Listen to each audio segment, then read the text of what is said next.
Assalamu alaikum à tous. Bienvenue dans ce deuxième épisode du podcast des femmes musulmanes.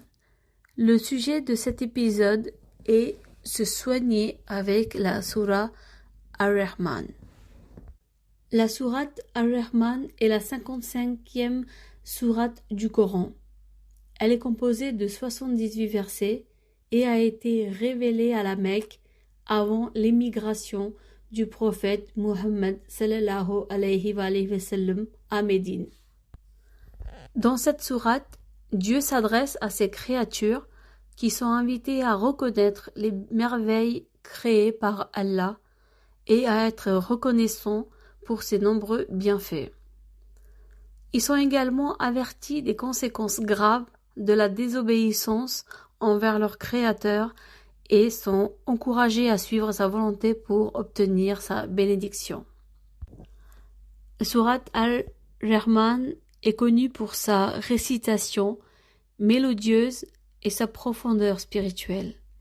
Elle met en évidence les innombrables bienfaits qu'elle a accordés à l'humanité, notamment par la création de l'univers, la terre et les bénédictions fournies pour la subsistance de l'homme.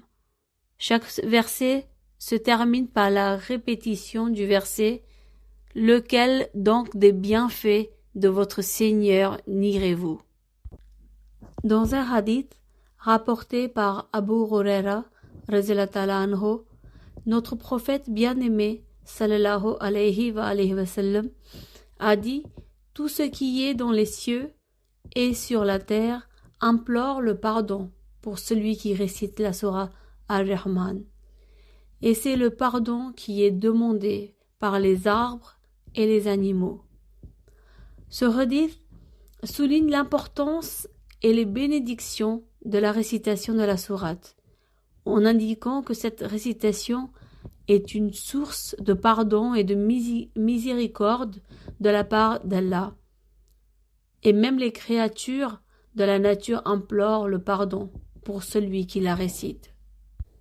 La sourate Ar-Rahman est également connue pour son impact sonore impressionnant.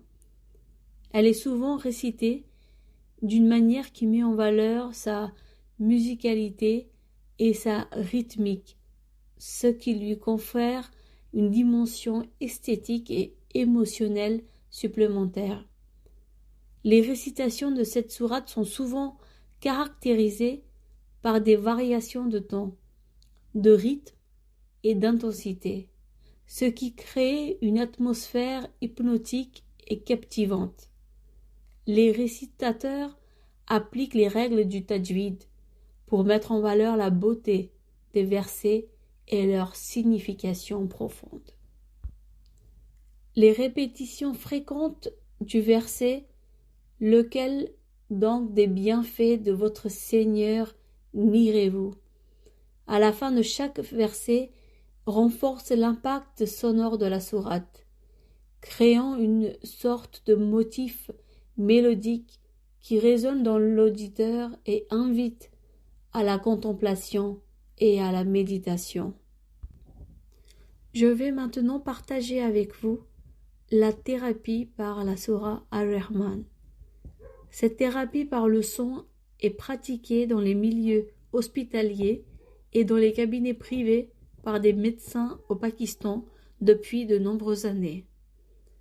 Que ce soit un problème de santé grave comme le cancer, un problème économique, psychologique, spirituel ou même un problème au sein du couple, les résultats ont toujours été positifs. Si vous pensez être embêté par un djinn ou un jaloux qui vous a jeté un sort, faites donc cette thérapie. Je tiens à préciser que cette thérapie est destinée aux personnes ayant atteint l'âge de la puberté et n'est pas que pour les musulmans.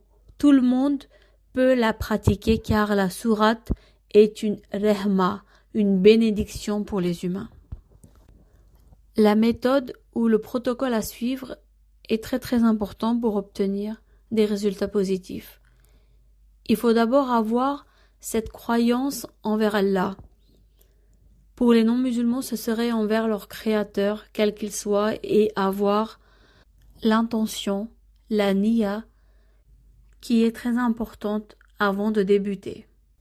Il faut donc poursuivre en faisant le wudu, c'est-à-dire les ablutions, être dans un environnement propre, créer une atmosphère apaisante en mettant du parfum. Sachez que plus il y a du respect, plus il y aura des bénéfices. S'asseoir au sol confortablement. Il est important d'avoir ce contact avec le sol car lors du nettoyage, l'énergie négative doit pouvoir s'évaporer dans le sol. Bien entendu, si quelqu'un ne peut pas s'asseoir par terre, il peut se poser sur la chaise en ayant les pieds nus au sol. Posez ensuite un verre d'eau à côté de vous. La récitation de la Sourate Ar-Rahman doit se faire uniquement avec l'enregistrement de Qari Abdul Basit Abdus Samad. Un Qari est une personne qui récite le Coran en suivant les règles du tajwid.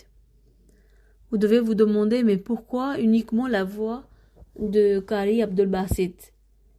Il se trouve que Qari Abdul Basit est un récitateur égyptien renommé du Coran. Il était célèbre pour sa récitation impeccable et émouvante. Sa maîtrise du tajwid, l'art de la récitation du Coran selon les règles établies, lui permettait de créer le temps et le rythme parfait pour cette sourate en particulier. La manière dont Qari Abdul Basit récitait la sourate Ar-Rahman était souvent décrite comme captivante et pleine d'émotions. Son style de récitation captivait les auditeurs et les transportait dans un état de réflexion et de méditation profonde. D'un point spirituel, la pureté du cœur d'une personne se reflète dans ses paroles et influence les autres de manière significative. Sans aucun doute, Qari Abdul Basit était une très bonne personne. C'est pour cela que sa voix a un effet aussi important sur les autres.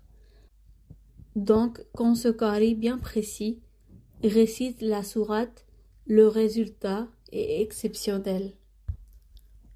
Pour la séance, vous pouvez télécharger la sourate Ar-Rahman depuis un site en évitant les publicités car il ne faut pas d'interruption durant l'écoute. Quand je parle de la sourate, il s'agit de la version en arabe et non une traduction. Donc une fois que l'environnement est prêt, avant de mettre la récitation, installez-vous, videz votre cœur de toute négativité pour accueillir la rahma de Dieu. Videz votre esprit de toutes ces plaintes que vous avez pu faire à Allah en disant « Pourquoi est-ce que cela n'arrive qu'à moi? Pourquoi je n'ai pas ci? Pourquoi je ne réussis pas? Etc. etc. » Si vous en voulez à quelqu'un, pardonnez-lui pour Dieu. Il est nécessaire de nettoyer votre cœur, car le nour, la lumière va y pénétrer. Et sachez que Dieu nous aime inconditionnellement.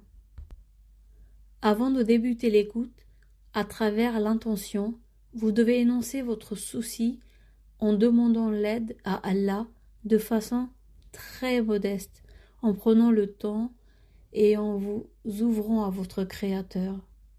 Vous pouvez vous adresser à lui dans la langue que vous voulez. Durant la récitation, gardez les yeux bien fermés, restez concentrés et imaginez-vous devant Dieu. Dites-vous que votre Créateur vous regarde. Après la récitation, ouvrez vos yeux progressivement. Vous avez absorbé ces bienfaits en vous et vous pouvez maintenant, en restant toujours dans le même état d'esprit, prendre le verre d'eau coranisé et dire, yeux fermés à nouveau, 3 fois, Allah, Allah, Allah, du fond de votre cœur, pas à haute voix, et boire l'eau en 3 fois. Vous venez de finir la séance. Pour la guérison, vous devez pratiquer la thérapie 3 fois par jour, matin, midi et soir, pendant 7 jours. Après les 7 jours, si vous n'avez pas le résultat souhaité, vous pouvez le faire à nouveau, puis à nouveau, jusqu'à 3 fois de suite, en insérant 2-3 jours d'intervalle.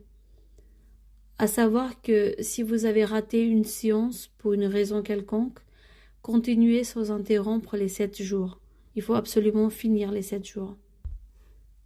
La thérapie est également pratiquée en groupe et d'après les médecins, plus il y a de personnes, plus l'énergie est importante et les résultats sont plus rapides. Si vous êtes un groupe de personnes, vous devez tous avoir la même intention. J'aimerais maintenant partager avec vous l'expérience d'une femme qui n'arrivait pas à avoir d'enfant. Son témoignage m'a beaucoup touchée.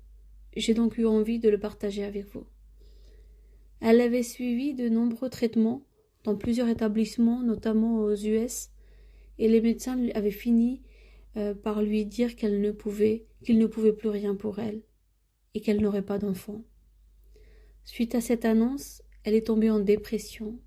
Vous imaginez la douleur de cette femme, la douleur que cette femme a pu ressentir. Quelque temps après cet événement, une personne généreuse lui parla de la thérapie à travers la Sora Al-Rahman. Elle pratiqua donc cette thérapie en 2003 en suivant le protocole et les conseils à la lettre. Elle disait l'avoir pratiqué 3 fois par jour pendant 7 jours et que cette pratique avait changé sa vie car elle était tombée enceinte juste après. Aujourd'hui, grâce à Dieu, elle a 4 enfants en bonne santé.